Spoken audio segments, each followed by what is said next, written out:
Chicago Tonight, Latino Voices is made possible in part by CIBC and by the support of these donors.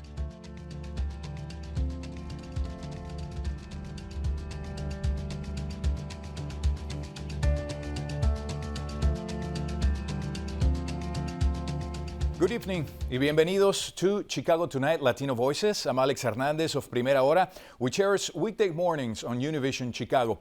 Thank you for sharing part of your weekend with us.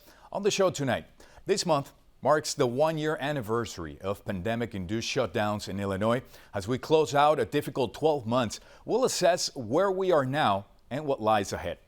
Are you looking forward to traveling again? The Real ID deadline has been set for October 1st.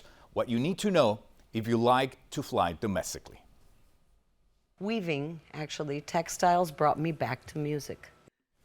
And Grammy-award winning singer and songwriter Lila Downs talks about her roots as a Mexicana and Minnesotan in a throwback interview from 2016.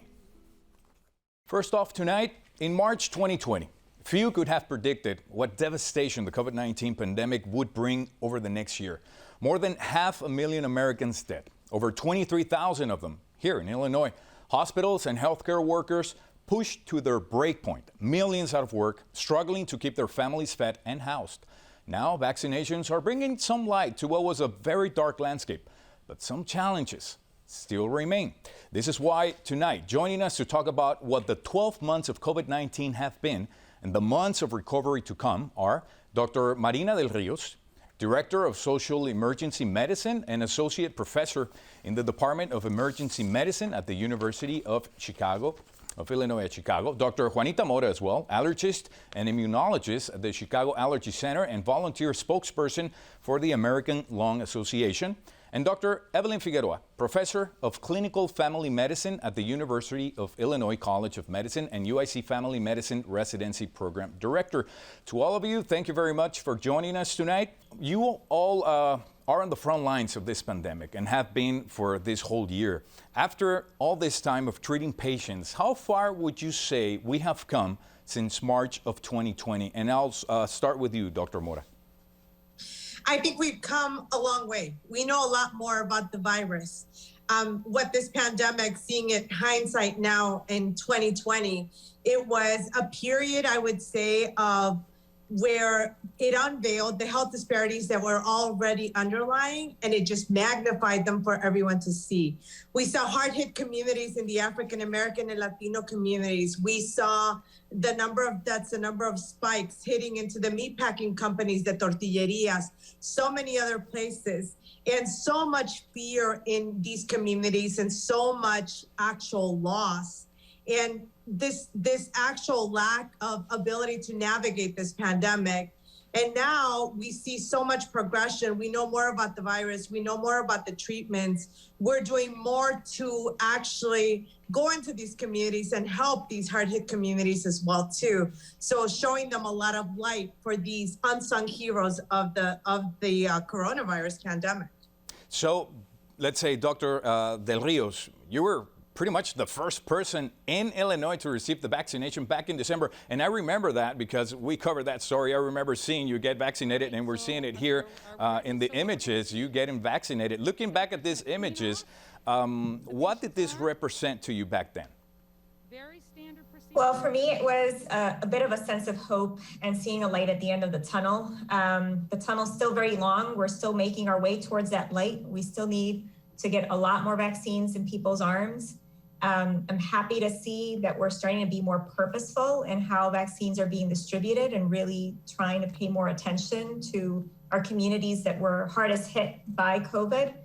But, you know, the realities is that as Dr. Mora just stated, Right. COVID has exacerbated and exposed inequities that have just been building up and gotten worse over time. So And do you think, you just spoke about the hardest hit communities, do you think we have done enough to cover them, to protect them? Not at all. I think we still need to invest a lot more. But I like that at least we're doing something and doing more than other states. But the bar is set so low, right? And so we shouldn't be complacent with what we're doing and really continue striving for identifying where we've had failures. I mean, just in the vaccine rollout, Equal access doesn't mean equitable access. And we've learned that in how these mass vaccination sites have driven people that have the means to sign up, to get there in a car, to take time off from work. We really need to be thinking more purposefully about distributing vaccines where people live, congregate, and work, and stop assuming that people are going to come to us to get help. We need to really be reaching out to the community. Dr. Figueroa, you also run an anti-poverty nonprofit in Pilsen. We've seen how devastating this last year has been, not just on the health of the Latino community, but also on their finances. A year in, has the need for financial support and food assistance slowed down at all? What have you seen? It is not slowed down at all. Our nonprofit, the Figueroa Family Foundation, our biggest project is the Pilsen Food Pantry. We have operated at capacity for the past 12 months. Our numbers are 50% higher than pre-COVID, and we've also been doing a lot of work to support mutual aid organizations on the south and southwest sides of Chicago. When COVID hit, Greater Chicago Food Depository, which sponsors most of the food pantries in Chicago, really stepped up their support in terms of carrying the cost. But one thing that changed was that they didn't have capacity to put up more food pantries until about a month ago. So that meant that when the food insecurity rates changed from 1 in 5 to 1 in 3 Chicago families, all of us had to work a lot harder to get the right food into the right tummies. And our patients, our clients, the people we meet, they don't have the same ability to work remotely. 13% of Latinos were able to work remotely during COVID times. So this meant that people had to really choose between going to work and bringing a virus home to their family, or quitting and experiencing, profound poverty. So people first got laid off from the restaurant industry, but even if people were working in places that had work, they were making a lot of unsafe decisions for their families. So more needs to be done still. I mean, it hasn't slowed, but more needs to be done. Yes. Dr. Mora, your specialty is lung health. In a year that not only saw the pandemic, but also a major environmental blow in Little Village, La Villita, what do you believe the long-term effects of COVID on the Latino community will be? Well, they've not only been exposed, as you said, environmentally, but they were also hard hit by COVID-19. So we have to look into the future, Alex, and actually with the American Lung Association, we are working hard actually at getting to these communities and studying the long-term lung effects of COVID-19 on them.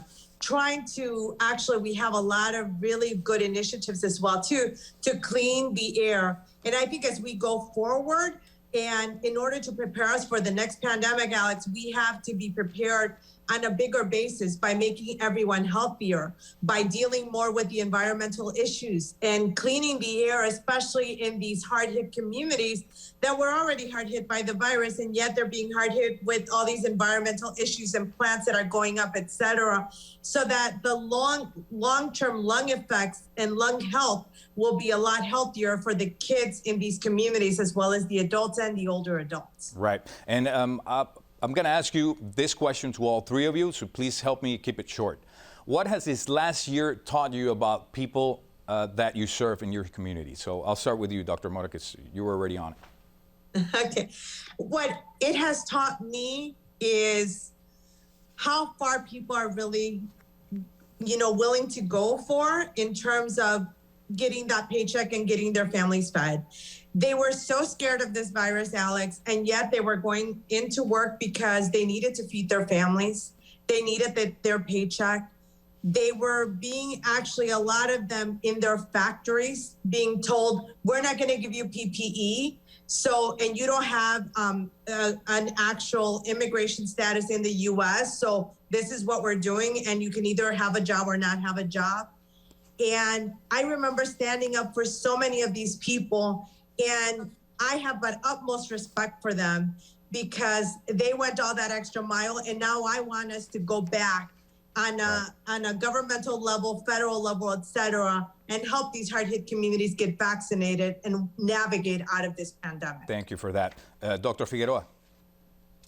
You know, Dr. Morad touches on resilience of our community, and I think we talk about resilience like something that we can develop and build, but it's something that is a survival tactic that is out of necessity for our communities. The weathering that Latinx and other communities of color have had to endure are just incredibly overwhelming. And I've learned that people will do what they need to do to help other folks, and they have done it with tremendous kindness and grace and tact. I don't know if I could have been as patient. Thank you so much. We only have 30 seconds, unfortunately, but I want to leave this last question to you, Dr. Marina del Rios. Well, I think that we can summarize it by we really need to redefine who is essential in our society. And I think if we've learned something through this pandemic is that our immigrant communities, our communities of color, are the most essential people in our society. And we really have to do a better job at protecting them. Definitely. Thank you to all three of you, Dr. Marina del Rios, Dr. Juanita Mora, and Dr. Evelyn Figueroa. Thank you so much for joining us this evening. Welcome. Our pleasure. In less than 7 months, all Americans flying domestically will need a federally accepted form of ID. That means a real ID or passport. The Department of Homeland Security had previously set a date of October 2020, but due to the pandemic, the deadline was pushed to October 1st of this year ahead of the travel-heavy holiday season. A real ID or passport will also be required for entering military bases, federal facilities, and nuclear power plants. Joining us today to talk about this is Henry Haupt, Press Secretary of Illinois Secretary of State. Thank you so much for joining us this evening. This is a very important issue and also a reminder for so many people. Thank you for joining us. Thank you, Alex. I appreciate the opportunity. First off, what do people need to know before they get a real ID? The first thing that I think people should think about is whether or not they want to apply for a real ID. Not everyone necessarily needs one, and Illinois residents have a choice. If, for instance, you're someone who does not fly domestically and you don't visit secure federal facilities, you don't necessarily need a real ID. You may just want to renew your standard driver's license or standard ID card when they come to their expiration dates. In addition to that, as you had mentioned earlier, if you have a valid U.S. passport or a military ID or one of the many documents that TSA will accept for domestic travel, you don't necessarily need a real ID. You guys had a previous date, like I'd mentioned, of October 2020, but have you seen the application stop completely since then to now? What has happened in between? You know, we've continued. Our facilities, even during the pandemic, have been open to serve our constituents, even with face-to-face transactions. We've just done so in a safe manner, social distancing, wearing masks and things of that nature. So we're still issuing real IDs. One point I would make that if you are someone who wants to apply for a real ID, I would strongly recommend that you visit our website, realid.ilsos.gov. And when you go to the website, you can use the interactive document checklist that we have designed to help ensure you gather all of the required documents that the federal government is requiring for real ID applicants. Let's talk about that. What are the documents that people will need to gather for attaining the real ID for the first time? What do they need to know? So the first step is the U.S. Department of Homeland Security is requiring people to prove their identity and their citizenship or lawful presence. And you can do that with a variety of documents. The main ones people tend to bring in are a certified copy of their birth certificate or a valid U.S. passport. The next step individuals would bring in is proof of their social security number. Again, there are a variety of documents you can bring in to prove your social security number. Many people bring in either their social security card or they'll bring in a W-2 or a pay stub. Those documents just have to have your full social security number and not just the last four digits. The next category, you have to prove your address, the residency that you currently live at. And you're required to bring in 2 documents proving address. Fairly simple. You could bring in, for instance, a bank statement or a utility bill. We just ask that they not be more than 90 days old. And last, you can bring in your current driver's license or ID card. When you have all those documents collected, you visit your nearest driver services facility, and our public service representatives will take your documents, they will scan them, return them back to you, and within 15 business days, you will be mailed your Real ID driver's license or Real ID card. What about for Spanish language speaking people? Are there any resources for this, from the state to educate people about the process? Absolutely. We've got a number of resources online, again, at our website. And in addition, I went over just a handful of documents that you can bring in to satisfy the federal government. We do ask people to go to our website because there are a number of documents you can bring in beyond just the ones that I referenced that will satisfy each category. And I do want to highlight at the end of the interactive document checklist, you can actually print each of the you've selected each of the documents you're going to bring in, and when you hit print, it will be a one-page document highlighting everything you were going to bring in. It's kind of like an easy cheat sheet for you to utilize. We have less than a minute. Do you think DHS could push the deadline back even further? Do you foresee any circumstances where you would have to do that? I can't speak on behalf of DHS, but I can say that Secretary White has joined the National Governors Association and the travel industry, among others. And we're putting out a letter requesting that DHS consider an extension, given the fact that we've been under extreme challenges with the pandemic. Perfect. Well, I thank you very much. I know this is very useful information to everyone watching, and just a reminder that they still have time, but until October 1st of this year, to get the Real ID. Thanks again, Henry Haupt, for joining us this evening. Alex, thank you for the opportunity. I appreciate the interview.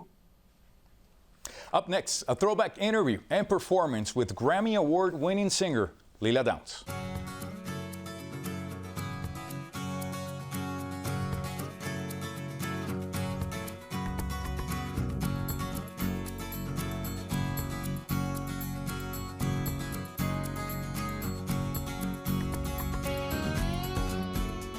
The music of singer-songwriter Lila Downs brings together a range of genres, from jazz to rock, with traditional Mexican and indigenous Mesoamerican music.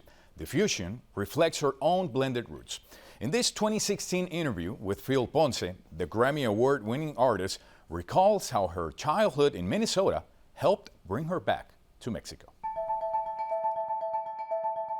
You have an unusual dual heritage, Mexico and Minnesota. For people who aren't familiar with your background, tell us about it. Well, I would go back and forth. My father was a University of Minnesota professor, and my mother was still living in Mexico, in Oaxaca. And so 1 year and 1 year was my childhood. And that was a little confusing. Later on, I studied at the University of Minnesota, and studied voice and anthropology later on, and then came back to music.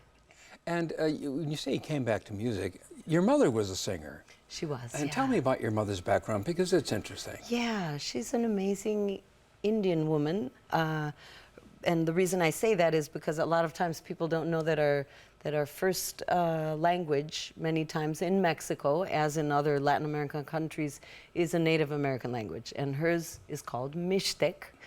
And so she had a thick accent. She still has a thick accent, even speaking Spanish. And so that was a cultural experience, you know.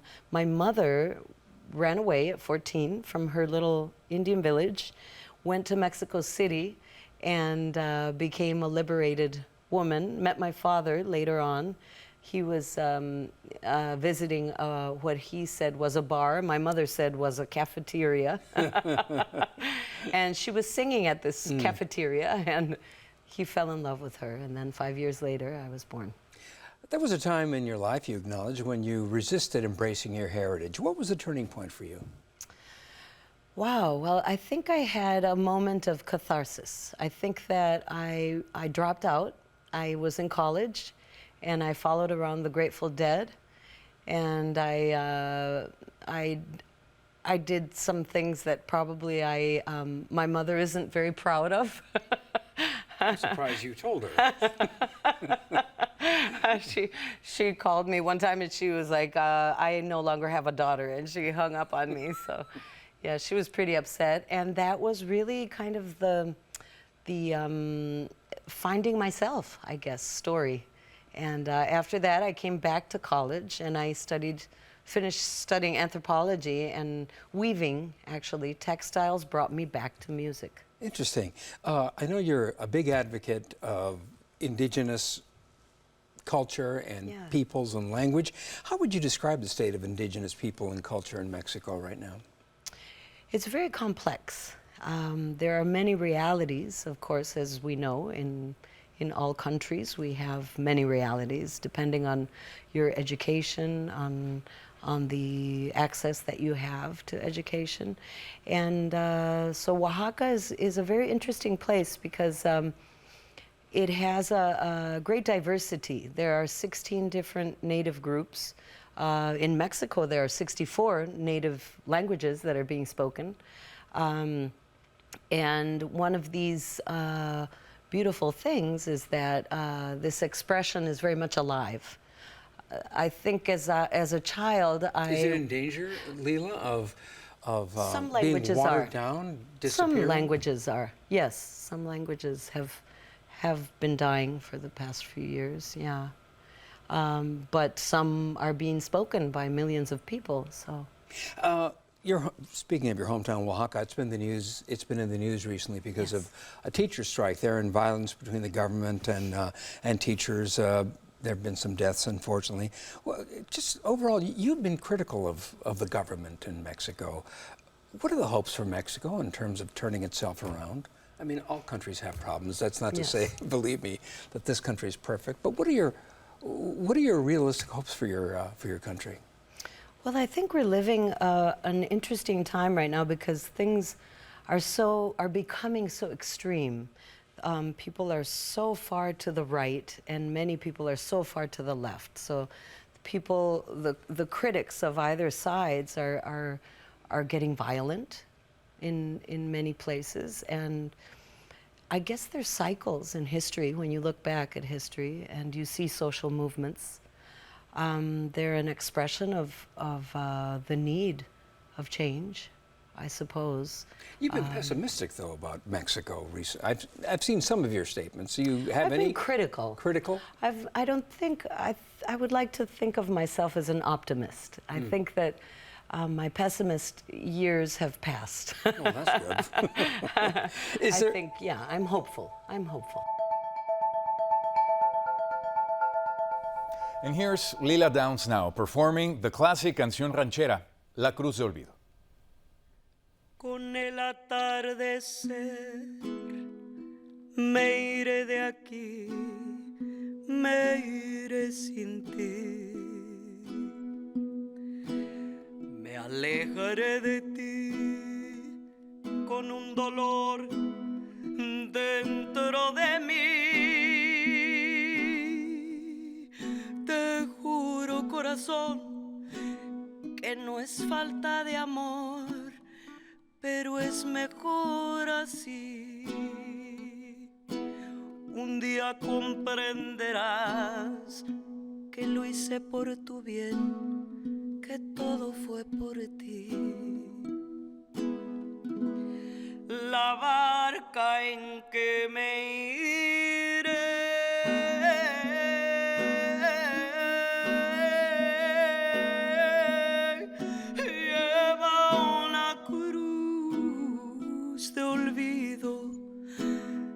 lleva una cruz de amor, y en esa cruz sin ti me moriré de hastío.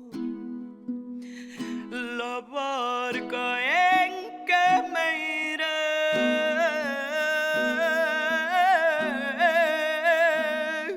lleva una cruz de olvido, lleva una cruz de amor, y en esa cruz sin ti me moriré, me moriré.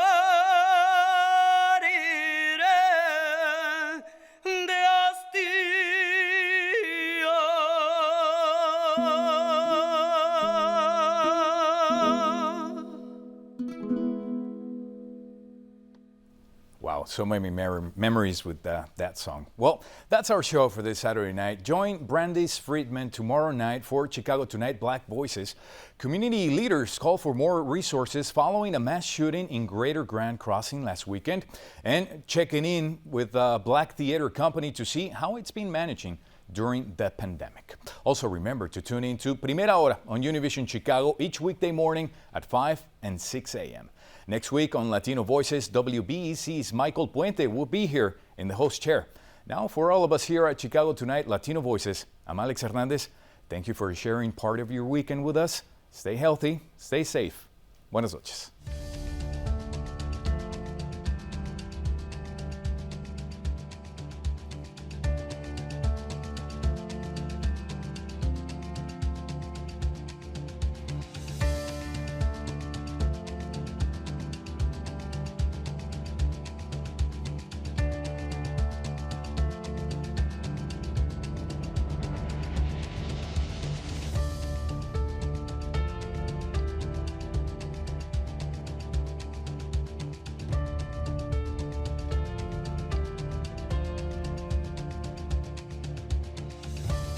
Closed captioning is made possible by Robert A. Clifford and Clifford Law Offices, a Chicago personal injury and wrongful death firm that is proud of its partners named Illinois leading lawyers by the Law Bulletin Publishing Company of Chicago.